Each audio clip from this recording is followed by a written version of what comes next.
afternoon, everyone, and my dear students.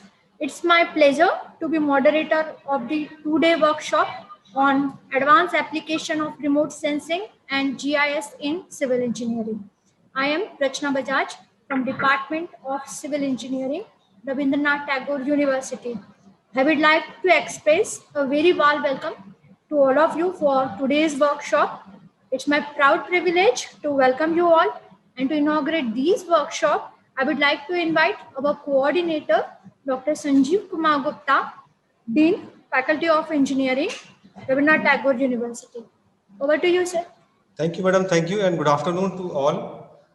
I welcome all the faculty members, students of BE, MTech, and research scholars of PhD, especially our today's guest, Dr. Jyoti Swarup madam.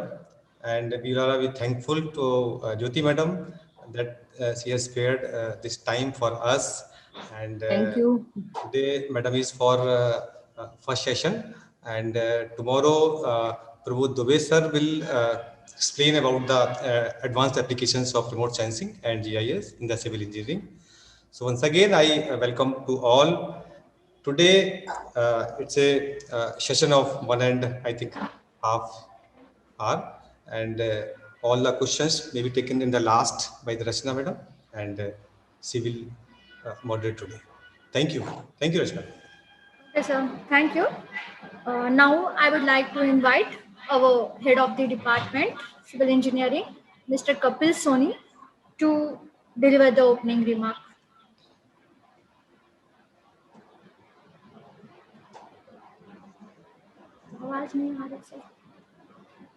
Sorry, Kapil sir, unmute yourself. Yes, sir. Now I am audible? Yes, sir. Hello and good afternoon, everyone. With warm greetings, I heartily welcome our today's resource person, Dr. Jyoti Swarup madam. I would like to thank her for accepting our invitation and giving us her precious time. Thank you very much, madam. I am also thankful to our respected Dean, Dr. Sanjeev Kumar Gupta sir, for his continuous support and guidance, as without him, it is not possible to conduct such type of events. Thank you very much, sir. I welcome all the participants and faculty members in the first technical session of workshop, Advanced Application of GIS and Remote Sensing in Civil Engineering. I am sure that this workshop will be meaningful, thought-provoking, and beneficial to all the participants and students. With these words, I request Professor Rachna Bajaj madam for further proceeding. Thank you, madam. Okay. Thank you. Okay, now proceeding further, on this auspicious occasion, we have a dynamic personality, Professor Dr. Jyoti Swarup ma'am, as a resource person. Now, her brief introduction is, she is currently working as a professor in the Department of Civil Engineering, Manit Bhopal. She did her BSc and MSc in Geology from Hawker College, DAVY, Indore. She did MSc Tech in Geology from Barkatullah University, Bhopal. She completed her doctorate in Geology from Barkatullah University, Bhopal. She is having more than 27 years of experience in the field of economics and research. She has more than 70 national and international publications. She guided more than 60 PG students in MSc Tech and BTech. She completed 10 research projects sponsored by DST and other organizations. She was awarded as a Young Scientist Award by MP Cost in 1999. Now, I heartily request Dr. Jyoti ma'am to enlighten us with her valuable knowledge. Over to you, ma'am. Thank you. Thank you so much for briefing my candidature. And shall I share the screen now? Yeah, ma'am. Sure. Please proceed.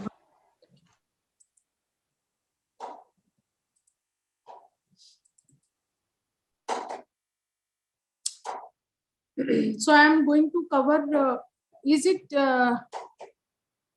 viewable? This particular screen is viewable? No, madam. Right now, it. Can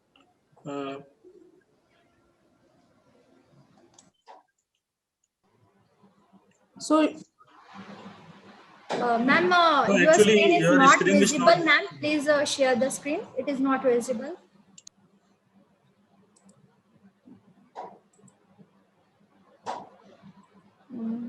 Ma'am, still not visible.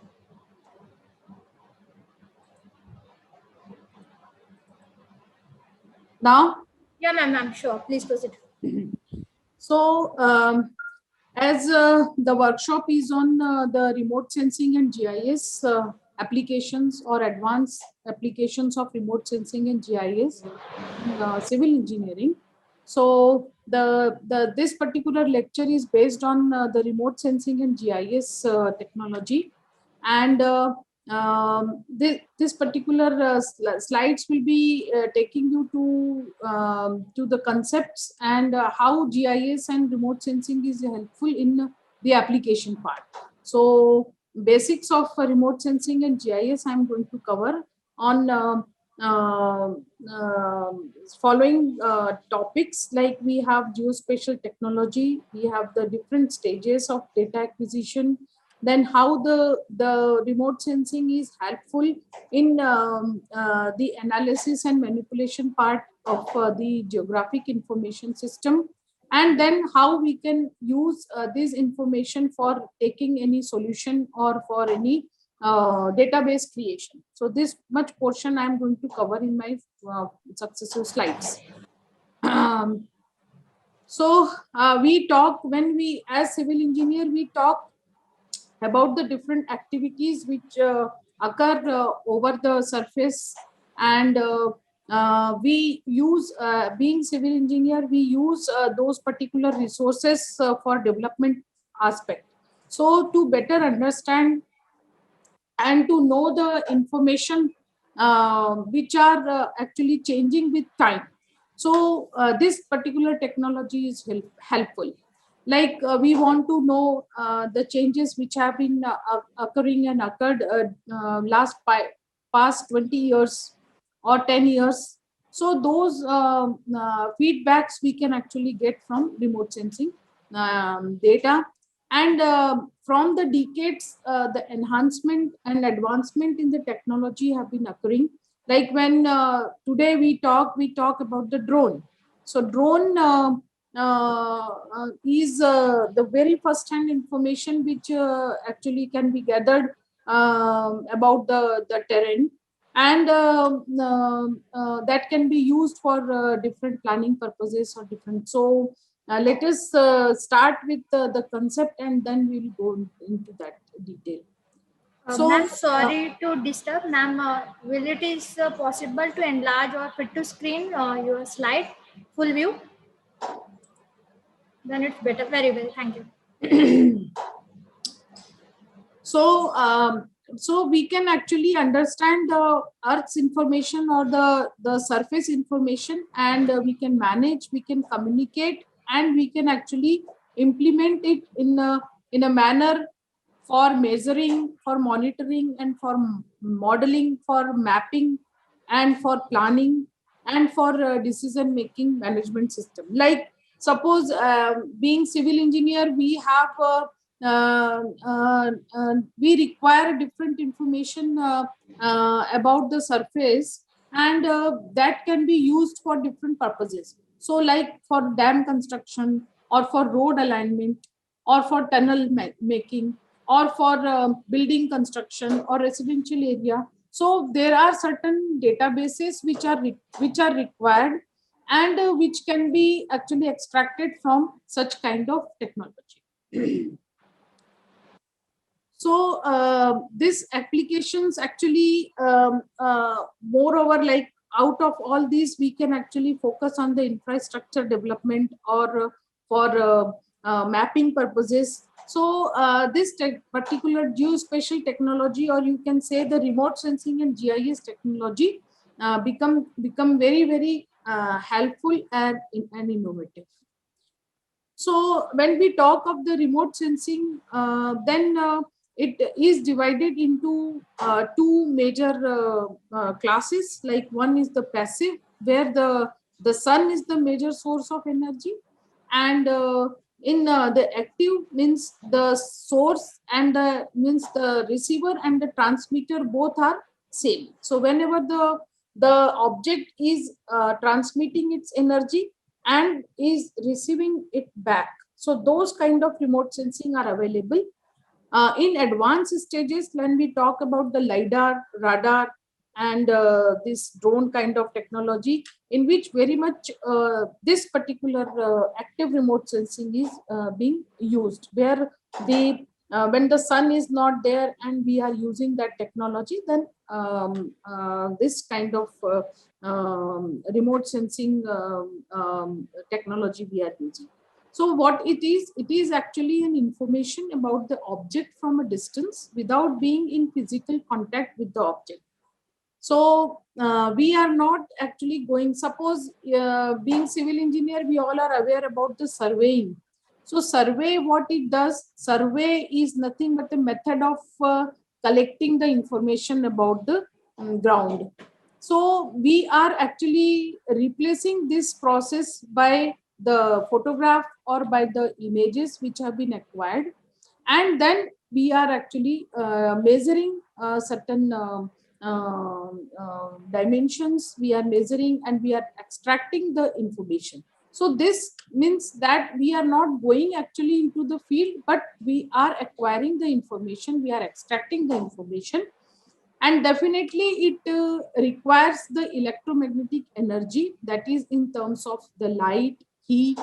It can be microwave range, or it can be thermal, it can be radio waves. So electromagnetic energy can be used in this optical range of form. Heat means thermal range or microwave range, for detecting and measuring the target characteristics. Now, how we can differentiate here? Suppose we are in a coal field area, or we are in a radioactive zone, or we are going to construct a dam, or so there are different aspects on which the data and the discrimination of the data would be required. Like at this particular point of time, if electromagnetic energy is being used for generating any image, so that particular image will be used for either classification of urban area, or we are using it for infrastructure development or planning, or we are in the field and trying to select a site for dam or for tunnel. So accordingly, the data set will be differentiated. So this is an important information here, which actually provides a user to choose a data. Okay, now how that we are going to see in detail. So this is the overall concept of the remote sensing, in which electromagnetic energy is the base, whether it is being is provided by the sun, or it is being emitted or transmitted by the object itself. So when we talk of such information, then definitely it is an image. And what particular image or an information we call it as an image. So that are the organized data which is in a grid form of columns and rows, and they are usually represented by a geographical area. Suppose I scan a picture or photograph, and so I cannot call it as an image. So image or imagery should have the grids of columns and rows first of all, and that grids and columns should have the geographical locations, like X and Y should be geographically addressed. So that particular kind of image will be a remote sensing data, and that is being used for the creation of different databases. So how? So the data would be seen like this. It can be in a natural form, it can be in a false color form, it can be in a black and white form, it can be in a combination. But all those data will have the grid pattern of columns and rows. Each of the data will have a column and it will have a different rows, and that particular grid will be addressed with the geographical area. Suppose I talk of this particular grid.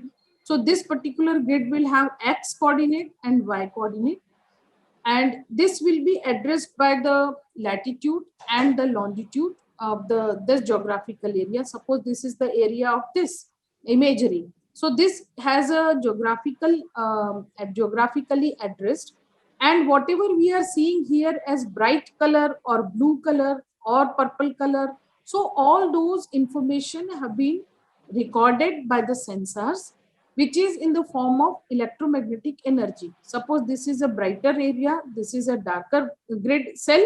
So this particular area will define that it is a water body, or it is a open rocky area, or it is a forest area. So in nutshell, an image will have a grid of column and rows, which is addressed with a digital number and a geographical location. So X and Y is addressed with latitude, longitude, and a digital number. Now that we are going to see how that digital number comes. So these are formed by the light. I know, like it is like an example of our eye-object relationship. The way our eye sees the object, and then we receive the information, and there is an interpreter. What is interpreter? Interpreter is our brain. So brain actually interprets that particular objects, and according to our knowledge, we identify the object. So similar process and relationship of eye object has been replicated in the camera object relationship, or you can say the satellite object relationship, sensor object relationship, in which the light plays an important role. So whatever the light interacts with the objects that are being reflected by the objects and are being sensed by the sensors, and then we get the images. So this is the whole process. You can say that the sun is the major energy, and it radiates the energy.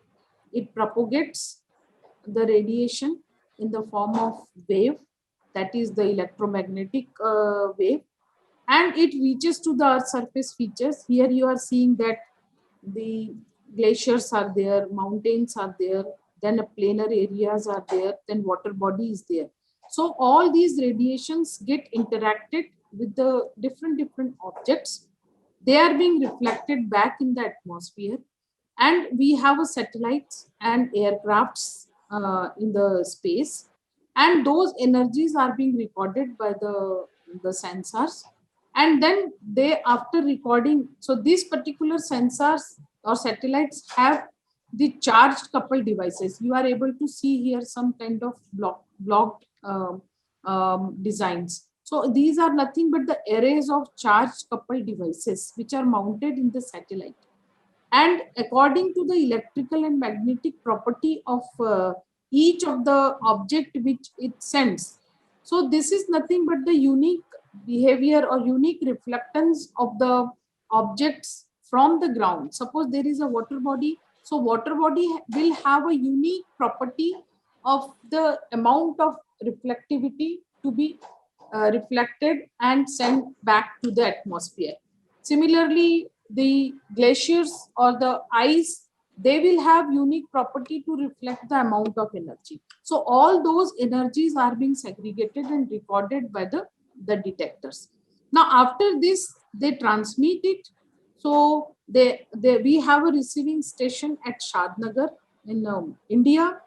We have all the data are being received at Shadnagar, which is near Hyderabad, and data are being processed, and then in the form of digital or analog, we get the data, hard copy, or in nowadays it is in digital form, and then we use it. So this is the whole stage or the process of acquisition of the remote sensing technique, which requires the source of light and a device to receive the interacted energy and then transmit it back to the receiving stations and then processing it. So these are the whole 7 stages which completes our acquisition of the data.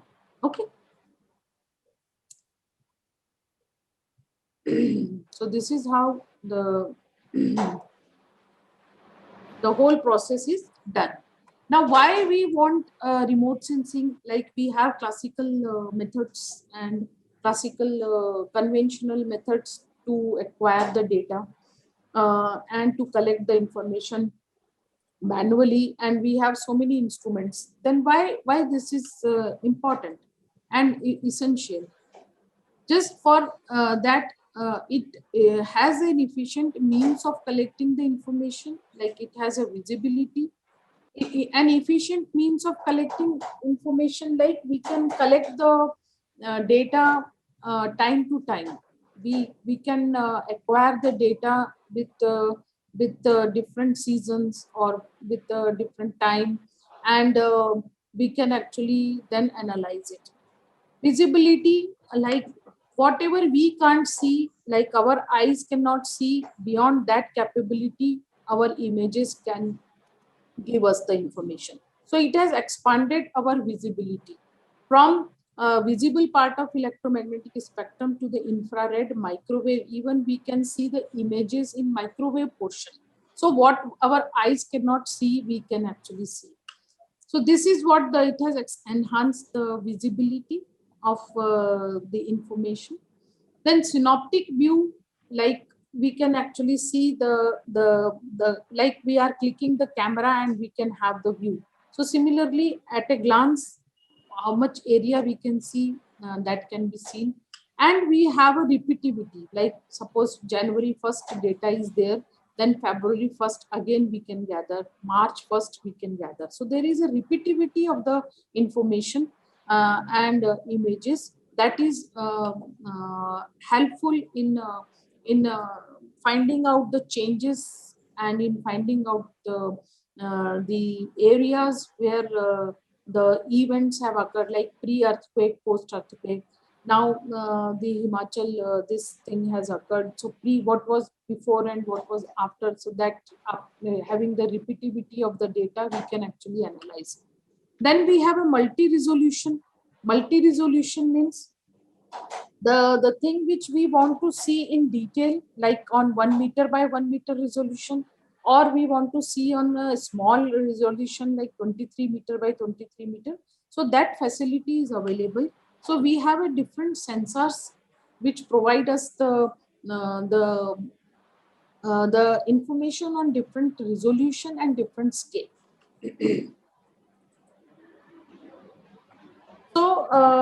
So when we acquire the information, it is in the form of photograph and it is in the form of image. So as I told you that image is what we cannot see, that is an image, but what our eyes are capable to see and is being sensed and photographed or is being acquired, that is a photograph.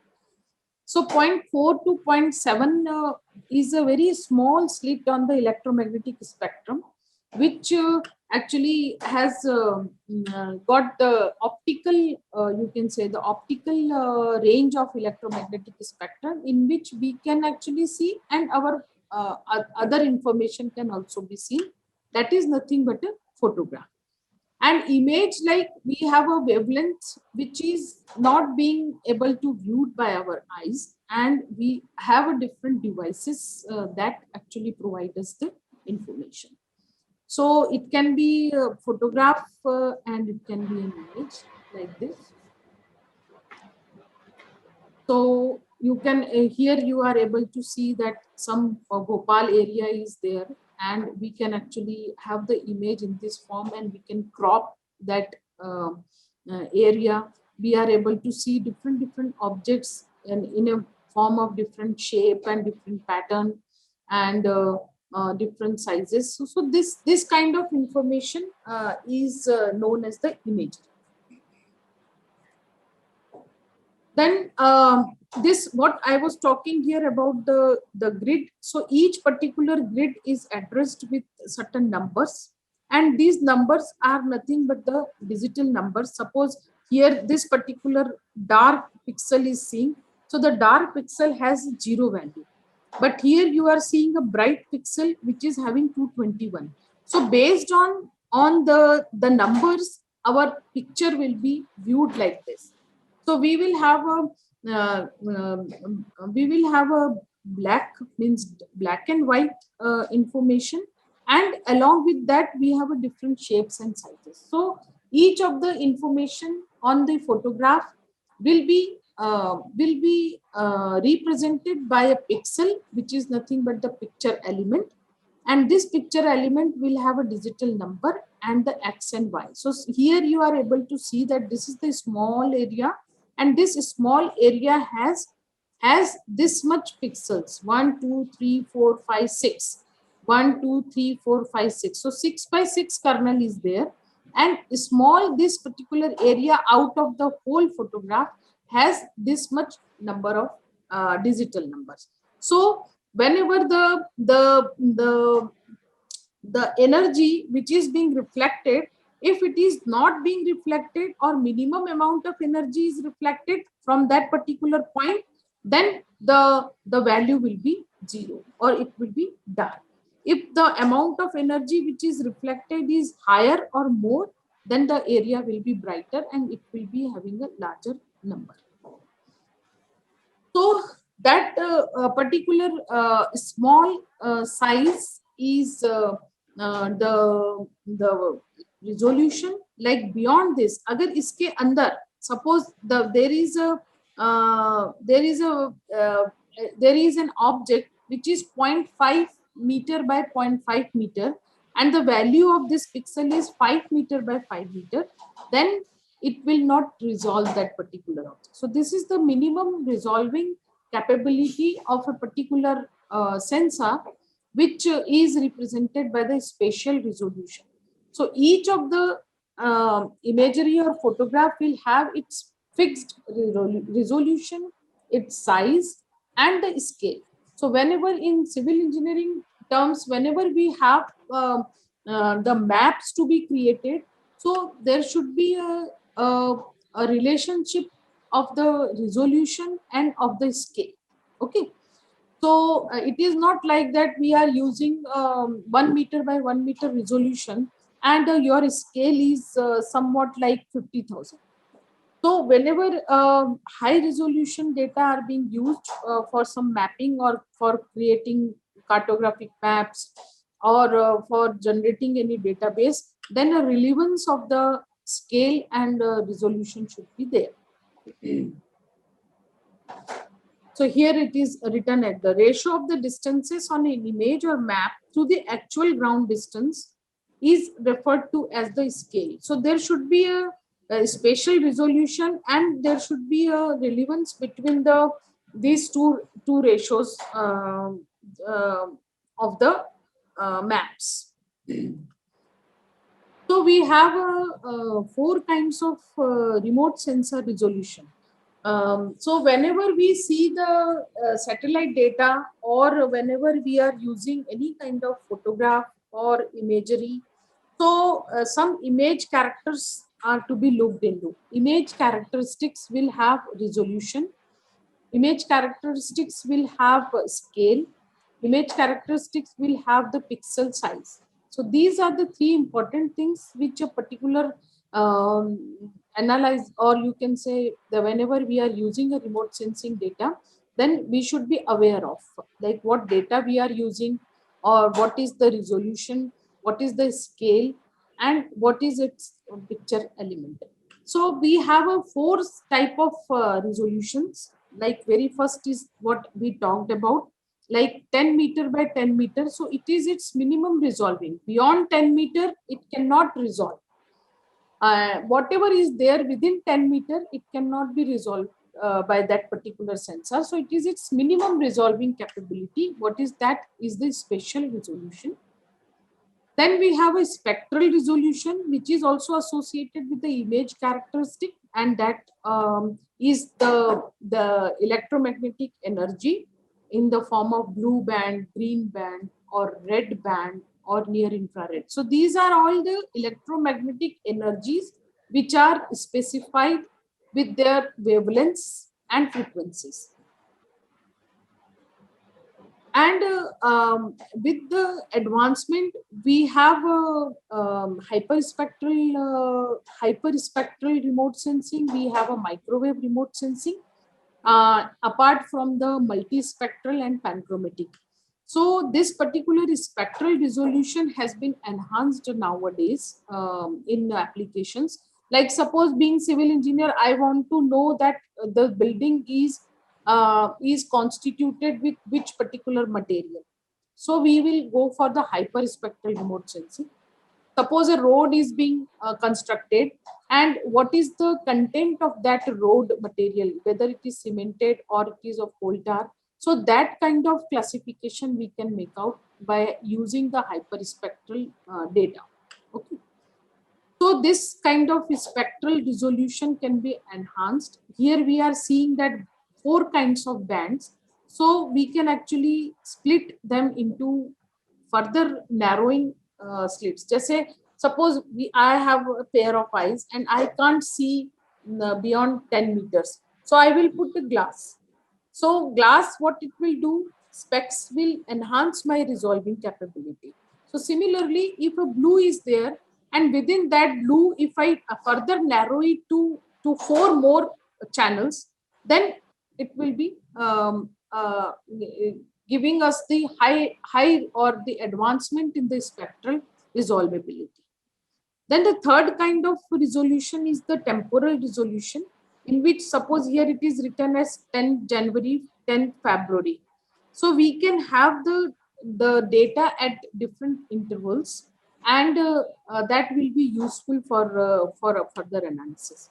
Then fourth kind of radiometric resolution is there, in which the sensitivity to the detector. Suppose you are here able to see that my cursor is there. So here shades of grays are there, whites are there. But here in this case, it is not very much resolvable. So we can actually enhance the radiometric levels. Suppose my eyes are able to see only 16 levels. But here by improving in the digital screen, we can able to see 256 levels. So those 256 level will enhance my resolving and identification of the objects, and then we can go for better classification. So this is a very important information about the image characteristics, which a particular analyzer or a trainer should actually use it. Now in this particular radiometric detectors, we can actually elaborate that suppose our printer or our photocopier, how photocopier does? Photocopier has a scanner, and scanner we keep some information in the form of paper, and I want to copy it. So what it will do, it will have a once we start, it will have a illuminator, like a light will pass on that paper, and then it will give us an output. How it works? It works with on a volatile memory. So like it has a small device which is a volatile memory, and whatever the illuminations have been done by that particular device will be recorded, and it will be recorded with a densitome, like it will have a drum, and then drum will record that in the form of 0, 1, 0, 1, 2. If our printer is good or our photocopier is good, it will be discriminating more than 4 gray shades. So it means what? It is actually discriminating our blue, green, red or color map is there, and we want to take it as black and white. So then it will be in shades of grays. If it can resolve only 0 and 1, then it will give us only black and white. So similarly, in this radiometric resolution, our data format can be in the form of 0 and 1, then it will be a binary byte. If it is 2 to the power 2, then it will be 2 into 2 means 4. So we will have black and white, and then two more grays of shades. Means those shades of grays will be registered by the intensity of the reflections. Those reflections which have come from the different objects. So that will be displayed in the form of shades of grays. It can be 256 shades. It can be 2 to the power 2 shades. It can be 2 to the power. So there's a binary byte, or you can say the bit data, 8-bit data, 6-bit data. So that enhancement in the resolution will be a radiometric resolution. So as we move spectrally enhanced, there is an advancement in the spectral resolution, then definitely there will be an advancement in the radiometric resolution also. So for the civil engineering purposes, we require both the information to be seen. So I will just elaborate these things in later slides. Like we have the scales, small scale, we have relatively larger scale, larger and the largest. So we, as the scale and resolution is increasing, our interpretability and discriminating the objects is enhancing. Like you will be able to delineate this object at this particular resolution and scale rather than this. So accuracy will be more, like you are creating a database out of this image, then this kind of data will be more preferable.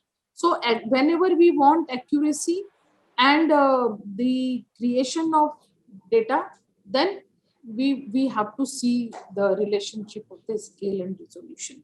If we want to just see that what is the reconnaissance, like you want to see the overall area and you what is there, what, then you can actually see the small resolution data with small scale. So this is what the importance of the and relevance of the scale and the resolution. Okay, so this was the most important part of our image characteristics with 4 kinds of the databases. And this particular data, like whatever we are seeing over here in terms of the black and white or multispectral, can be an input to our GIS. Like suppose I want to now further analyze. I want to create the road, this road. I want to create this building, or I want to create the different small patterns which we are seeing over here. So all those things can be brought into the GIS, and then we can actually have the analytical analysis part. So that I'm going to cover quickly. So remote sensing can be an input to the geographical information system, as the information is not addressed with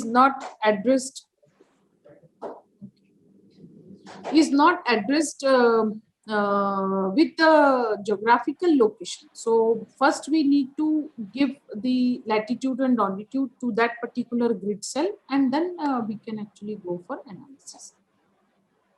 So this particular platform provides and extends further extraction of the information. Like this particular information is derived from or is acquired by the satellite data, or the aerial photograph, or any kind or any other device. But these can be the input to the GIS. It can be a scanned map also. It can be the aerial photograph also. So all those information we can actually bring in the GIS platform, and by which we can create the further layers and further information that I'm going to show you how. So we can actually use all those information for the land use mapping, for natural resources mapping, for environmental applications, for transportation, urban facilities, and other records to be created in Excel sheet and other form. So this platform provides us the better analytical software, or you can say analytical background, in which we can restore data, we can retrieve the data, we can actually edit the data, we can update the data. So that facility is available in the GIS form, which is not there in the remote sensing software. So these are the components, like we require a computer system, we require the data, like remote sensing data or any kind of data. and definitely the user. So here again we can divide it into the system, the capability of the user, that how it is they are using it, those particular information, and what kind of data they are using. Either they are using digitized maps, or they are using aerial photographs, or satellite images, or the tables, statistical table with lat long information, or any other related document. So this is the key component of the GIS on which it works. So we have a data input, we have a data management, we can do analysis, and we can actually give the output. So so this geographical data, and so there are two things, like we have a data in the form of this can be the geospatial data, and this can be the attributes on which we are going to actually create our own databases. So it can be in the form of attribute, like raster and the vector form, and point, line, and polygons will be the key element of the vector data, and pixel and that grid rows and columns will be the raster form, which we have seen actually. So this is how the real world is, and we can actually create the vector data, we can create the raster form. This thing will be seen in raster form like this, and in vector form in a polygon manner. And then we can actually create an attribute, and then this kind of data we can actually use for further management, this decision support system. So we can actually use all those information which are poorly maintained, and we can actually update it, and maps and statisticals which are outdated and which cannot be retrieved, that we can retrieve. Then data and information which are inaccurate, we can actually correct it. And we have in this GIS, we have a retrieval facility, like whatever we have stored, that can be retrieved back, and we can share it on any platform. So geospatial data can be better maintained in a standard format, and we can update it. It can be in the form of small shape file, it can be in the form of raster data. So we can compare over here, like we have maps, we have a census data, but when we integrate it and we just display it in the computer, that can be retrievable. Otherwise, we have to always see the maps, and maps are then deformed also. Season wise, they can be distorted. So that we can actually restore. So this is what general GIS versus manual work, and the functioning of the GIS is better in versus the manual work. So these are the functions of the GIS, which actually help us in planning, or which help us in doing some survey, or before going into the field, we can actually lay out and we can create many databases before going into the field. So that reduces our work as field work, and that provides us good information about the terrain and the other information. So in that way, GIS is very helpful.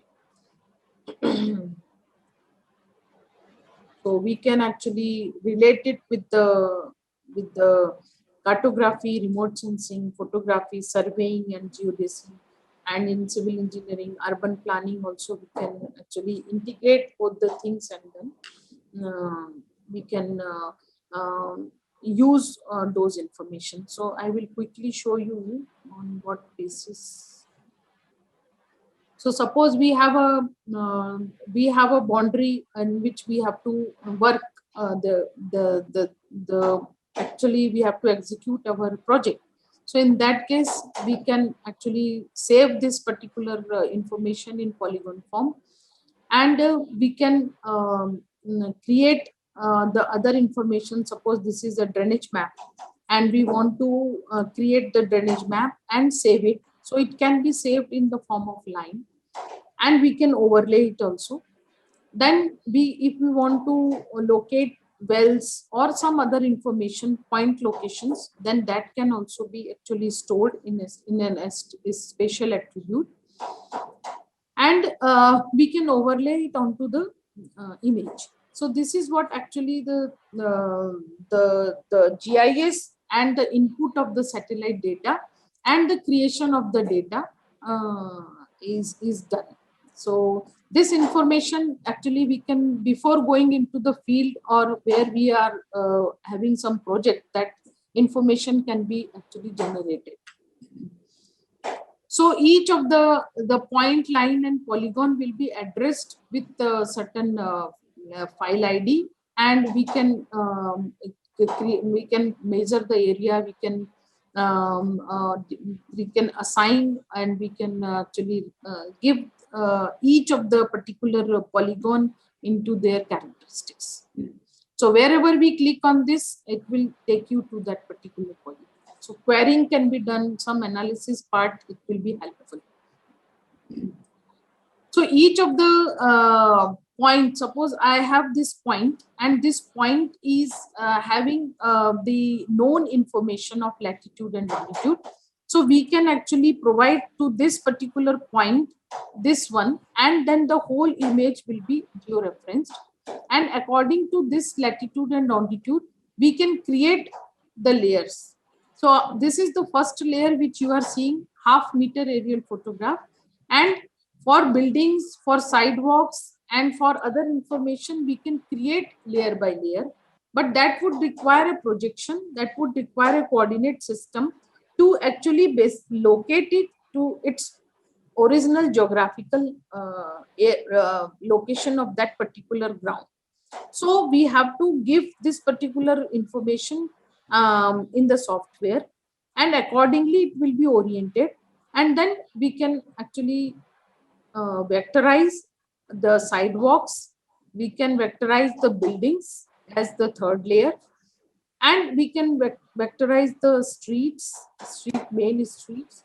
So all these information can be created one by one with the help of this particular satellite data, and then we can go for the different analyses.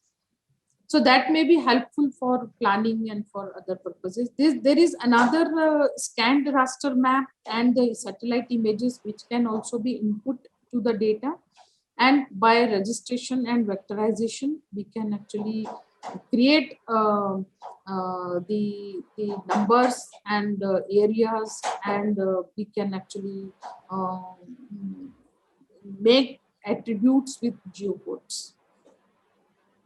So this is how the different layers in GIS, out of one image or out of one scanned map, can be created, and we can use it for the different queries, zonation, and overlay analysis. So there are certain steps in analyzing the data which has the polygons created and the spatial interferences as it is seen over here. Then we can give to each particular polygon a database information, and we can use it for the updation or for any kind of information. So here I actually I have one PhD viva, so here I am going to close down, and maybe in next time some time comes I will discuss definitely with all of you. So I have to attend one PhD defense viva. Okay, ma'am, will you please stop your screen sharing?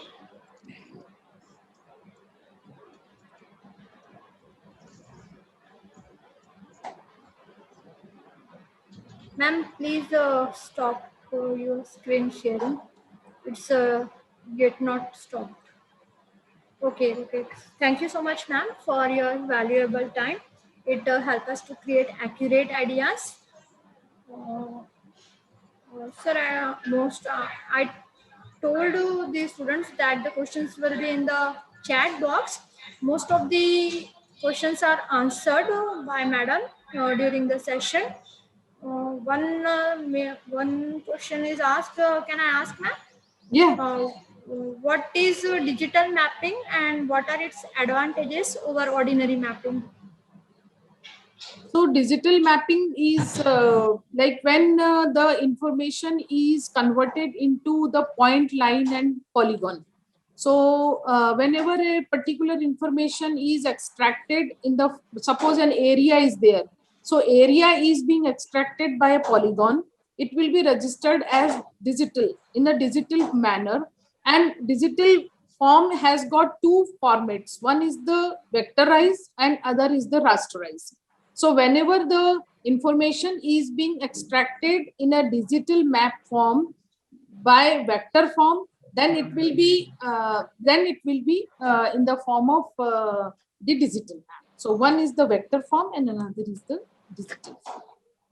Ma'am, actually, ma'am, so many questions are there. Only one question I will ask, and then it will be which sensing system is more useful in our civil engineering from the both active and passive sensing system, and how they works? So in active, like whenever we are going for the soil moisture estimation or for the major changes which are occurring frequently, so in that case active kind of remote sensing is used. For mapping and for infrastructure or for the site selection, we can use the LIS4 data or the other Landsat data.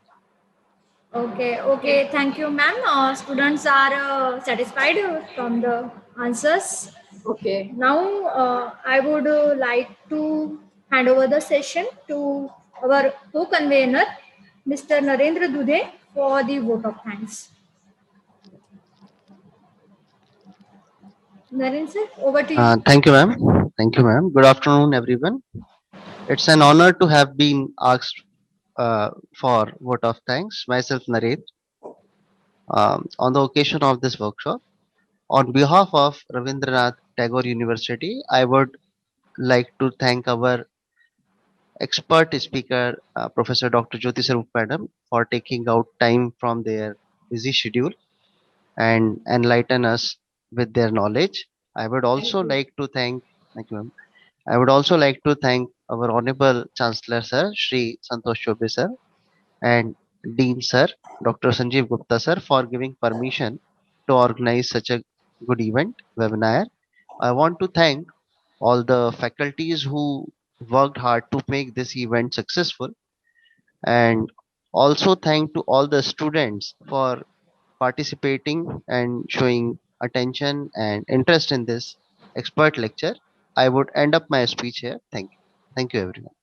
Thank you. Thank you, ma'am, and Thank you very much. everyone. Yeah, And we ma'am. hope we'll share again the things in future. and all the best. Definitely, ma'am. Thank you, madam. Thank you. Kapil sir, Dean sir, कुछ कहना चाहेंगे? No, it's okay. I Okay, think he has okay, left. okay. Thank you, ma'am, from our Rabindranath Tagore University and all the entire team who are working hard for this event. Thank you. Thank you. Thank you, ma'am.